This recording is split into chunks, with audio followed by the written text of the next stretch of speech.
और लड़ते हैं तो किससे लड़ते हैं? आपस में लड़ते हैं। हमारी लड़ाई किससे? आपस में है सारी। और राजनीति में कहा जाता है साम दाम दंड भेद, किसी भी तरीके से सफलता हासिल की जाए।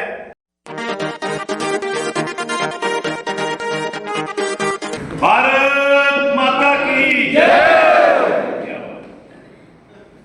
कांग्रेस पार्टी जिंदाबाद। ये आवाज जब तक आप लोगों के मन में से नहीं आएगी, मेरे को खुद को नींद आने लगी ऐसा लग गया। शांतिलाल जी, बात ऐसी है, अब पिछले चुनावों में हम हार गए, अब ना हमारे को चाय पीनी है ना पानी पीना है, अपने सारे एंटरटेनमेंट कैंसिल हो गए। ये होता है सत्ता में विपक्ष का फर्क। इसलिए जब तक कांग्रेस का कार्यकर्ता ये नहीं ठानेगा कि साम दाम दंड भेद, जीत लेकर के ही वापस दफ्तर के अंदर घुसूंगा, अगर ये बात मन में नहीं है तो हमको चाय का इंतजार ही करना पड़ेगा। ये बात और आज के इस प्रोग्राम में जहां हम लोग बैठे हैं, वहां हमारे सबके बीच में एक ऐसा व्यक्ति है। अंबालाल जी जब पहली बार मुझसे मिले थे तो मुझे लगा था कि ये ठीक है, इनके पिताजी राजनीति में थे, इसके कारण पारिवारिक बैकग्राउंड से सरपंच बने होंगे, और पर जो इन्होंने परिपक्वता पिछले 5-10 दिनों में 15 दिनों में दिखाई है, वो लड़ाई लड़ने की क्षमता इस हॉल में बैठे हुए हर व्यक्ति के अंदर होगी। तो सवाल ही नहीं उठता कि कांग्रेस पार्टी हम लड़ते नहीं है, और लड़ते हैं तो किससे लड़ते हैं? आपस में लड़ते हैं। हमारी लड़ाई किससे? आपस में है सारी। अगर हम सब मिलकर के एक बार जोर लगा के हिस्सा करते ना तो बीजेपी वाले तो जगह छोड़ के भाग जाते। मैं गारंटी दे रहा हूं, कांग्रेस का कार्यकर्ता ईमानदार है, कांग्रेस का कार्यकर्ता सच्चा है, कांग्रेस का कार्यकर्ता कोशिश करता है कि मेरे समाज में जहां मैं रहता हूं, आस पड़ोस में जहां मैं रहता हूं, वहां सुधार हो। कांग्रेस का कार्यकर्ता अपने नेताओं को गलत बोलने में भी गुरेज नहीं करता, पर अपना काम लाने की लड़ाई करता है। चाहे आप छोटे कार्यकर्ता से लेके विधायक तक हो, हम लोग क्या कर रहे हैं? हमारे नेताओं से लड़ रहे हैं, आपने काम नहीं दिया, आपने ये नहीं किया, आपने वो नहीं किया। जब वो सब हो जाता है तो उसके बाद में चुनाव के दौरान आप नीचे मुंह करके नहीं आ सकते कि वहां तो राम के नाम पे हार गए या वहां मोदी जी आ गए थे। भैया जब भीमदेवगढ़ में काम हो रहा था, जब तो मोदी जी नहीं आ रहे थे बीच में। काम जब पूरा होता है तो विजय भी उतनी मिलनी चाहिए। और एक अकेला आदमी, मैं कह दूं कि अकेले प्रकाश जी को, मैं भी यही बैठा था, बैठा मैंने प्रकाश जी नगर पालिका का चुनाव है, एक अकेला नगर अध्यक्ष या एक अकेला नेता प्रतिपक्ष कैसे चुनाव देता है? भाई दारोमदार आप दोनों के ऊपर है, आप सबसे सीनियर हो दोनों के दोनों।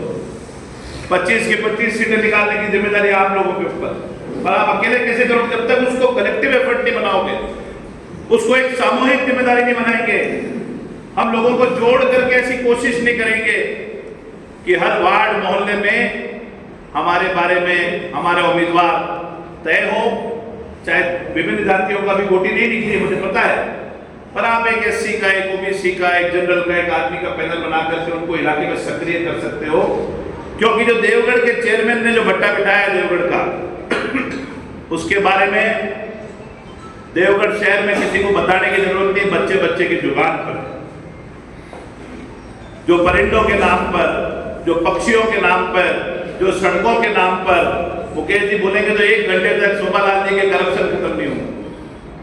नारायण सिंह जी जैसा आदमी जिनके पास सारे देवगढ़ का इतिहास है, आज 52 से लेकर आज तक, हमारे पास इतना वोकल आदमी, इतना एक्सपीरियंस्ड आदमी, हंसराज जी जैसा हर जगह मिल जाए, शक्कर के जैसे, शक्कर जैसे हर जगह मिल जाती है, वैसे प्रकाश जी जैसे मधुभाषी, हमारे पास इतनी क्वालिटी होने के बाद क्या सवाल उठता है कि 9 नंबर वार्ड में बीजेपी की जमानत जब्त नहीं हो? निश्चित तौर पर बस हमारी है कि हमारे चारों जने, मेरा बस नहीं चल रहा कि एक स्कूटर मिले जिसमें 5 जने एक साथ बिठा के भेज दूं। अगर ये पांचों एक स्कूटर पे बैठ के निकल जाए तो मजा लेकिन कोई देवगढ़ में कोई चुनाव हम बात वो है, बात ये है कि जज्बा यह होना चाहिए कि हमको किसी भी सूरत हाल में चुनाव जीतना। राजस्थान के अंदर भी यही स्थिति है। सभी लोग कहते हैं, गहलोत साहब, पायलट साहब, डोटासरा जी, तमाम लोग अगर ईश्वर को हाजिर नाजिर मान के एक सौगंध खा ले कि जात पात छोड़ो, सीएम बनेगा हमारे में से कोई, 4-5 में से बनेगा, आप में मेरे में से तो कोई सीएम बनने वाला है नहीं, बनेगा इनमें से। अगर ये चारों पांचों लीडर तय कर ले ईश्वर को हाजिर नाजिर मान के, मैं कहता हूं राजस्थान में भारतीय जनता पार्टी जीवन में सत्ता में नहीं आ सकती। ये बहुत बड़ी चीज है। और मैं अंबालाल जी की बात कह रहा था, जब मैं इनसे मिला और पिछले 10 दिन का जो घटनाक्रम मैं देख रहा हूं, चाहे मैं टर्की था, चाहे मैं दुबई था, पर मैं लगातार हॉटलाइन से संपर्क में था इनके। हर मिनट का घटनाक्रम इनके अजीत साथी हीरालाल जी और ये मेरे को बता रहे थे। और जो लड़ाई थी, आपको मैं ईमानदारी से आज बताता हूं, एक पत्रकार ने मेरे से राजसमंद से फोन करके पूछा था कि आप ये न्यूज तो भेज रहे हो अंबालाल जी को सस्पेंड करने की, पर ये जितने भी सरपंच मेरे को भीम देवगढ़ के दिखे हैं, कोई सामना करता नहीं दिखा हरि सिंह जी के अत्याचार का।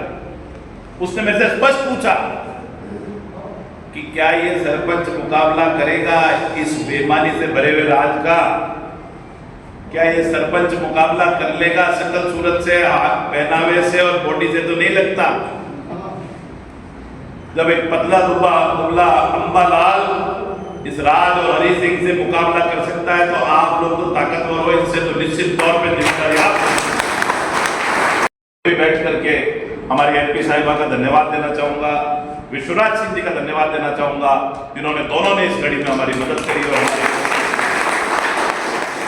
और राजनीति में जिस दिन ये शुचिता खत्म हो जाएगी, ये ईमानदारी खत्म हो जाएगी कि हमारा बीजेपी से एमएलए है, क्योंकि वो नाथद्वारा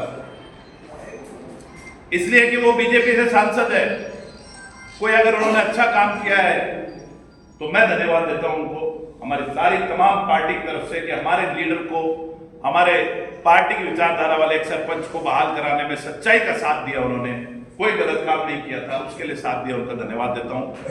और तो और इस पूरे प्रकरण के अंदर जिस तरह से गुर्जर समाज लामबंद होकर के अंबालाल जी के साथ लगा, जिस तरह से हमारे तमाम युवा साथियों की हौसला अफजाई रही, कांग्रेस के तमाम सीनियर लीडर्स का उनको मार्गदर्शन रहा, और जो इन्होंने लड़ाई लड़ी वो फाइट टू फिनिश थी।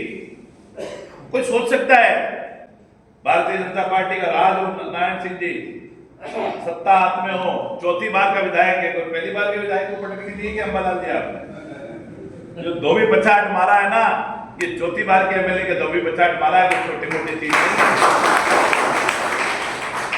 अब हरि सिंह जी की कमर की पसलियां टूट गई है इस पछाड़ की, अब नहीं करेंगे किसी सरपंच पे हाथ, बिना बात नहीं डालेंगे, और डाले तो जैसा हमारा नेता राहुल गांधी कह रहा है कि जो डरेगा वो मरेगा, और डर के आगे जीत है, तो जो डरेगा नहीं वो जीतेगा, ये निश्चित तौर पे पता है।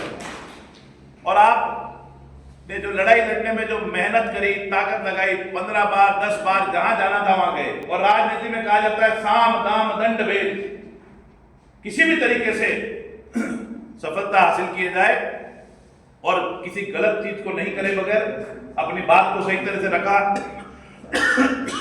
कि भाई एमपी का फंड था, एमपी के फंड पे एमपी का नाम लिखा जाता है। अब हरि सिंह जी आपके अगर महिमा जी से अच्छे संबंध नहीं है तो उसका ये अंबालाल क्या करे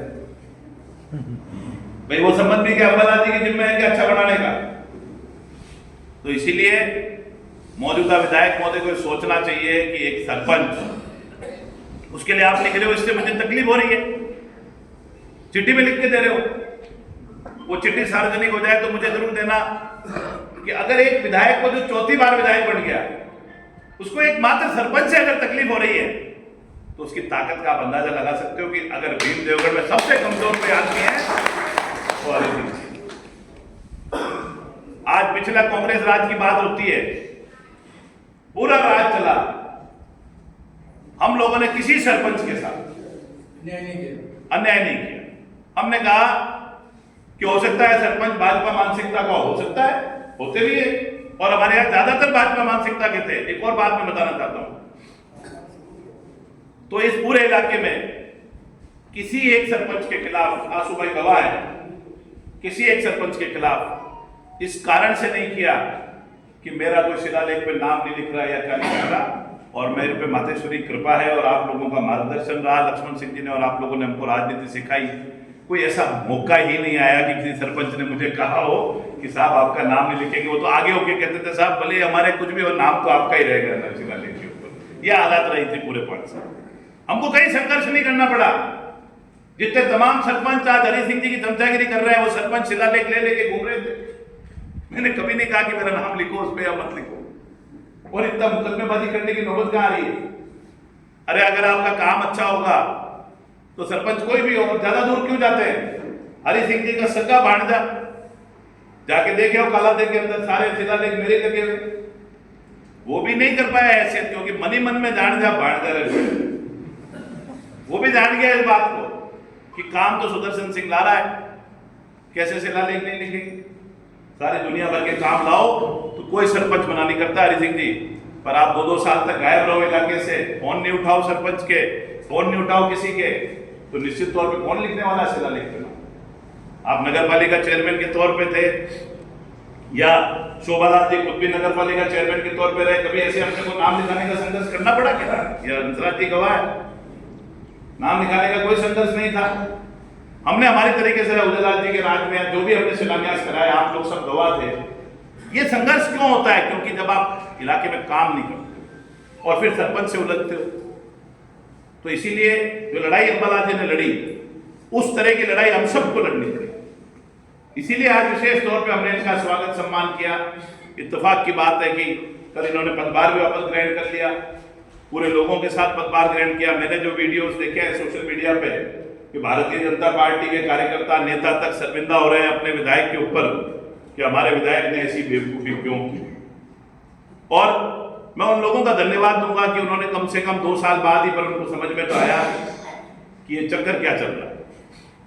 इसीलिए कांग्रेस के कार्यकर्ताओं को और इस हॉल में बैठे हुए तमाम लोगों की जिम्मेदारी बनती है कि हम लोग अपने अपने इलाके में भी जाएं। जैसे अभी मैं कह रहा था कि हमारे 25 वार्ड है नगर पालिका, अब 25 वार्डों में नारायण सिंह जी और प्रकाश जी अकेले घूमे तो 25 वार्डों में जीत हासिल हो जाएगी क्या? नहीं, सबको घूमना पड़ेगा। आपको 25 वार्डों में कम से कम 75 प्रभारी लगाने पड़ेंगे, कम से कम। जो वहां का महत्वपूर्ण आदमी है, चुनाव कोई भी लड़ ले प्रकाश जी, 25 वार्डों में 75, 80, 100 प्रभारी लगाए जाए, एक वार्ड में 4-4, 5-5 जनों का इंचार्ज बना के और अभी से भेजा जाए। और जितने भी मुकेश जी के अनुभव हैं, इस शोभालाल जी के लिए तो पैम्पलेट लाना पड़ेगा, A4 साइज का पैम्पलेट, छोटे पैम्पलेट से काम नहीं चलेगा। A4 साइज का पैम्पलेट है भ्रष्टाचार के लिए, और वो पैम्पलेट छपाओ और अपने 5 जनों की कमेटी को बोलो घर घर जाए, घर घर जाके इसकी जागृति करके आए। निश्चित तौर पे आपकी नगर पालिका जीती हुई है, कोई आए नहीं आए, आपकी नगर पालिका निश्चित तौर पे आप जीते हो। तो चुनाव रणनीति से लड़ना, चुनाव एक अकेला आदमी ना तो सुदर्शन सिंह लड़ सकता है, ना नारायण सिंह जी लड़ सकते हैं, ना प्रकाश जी।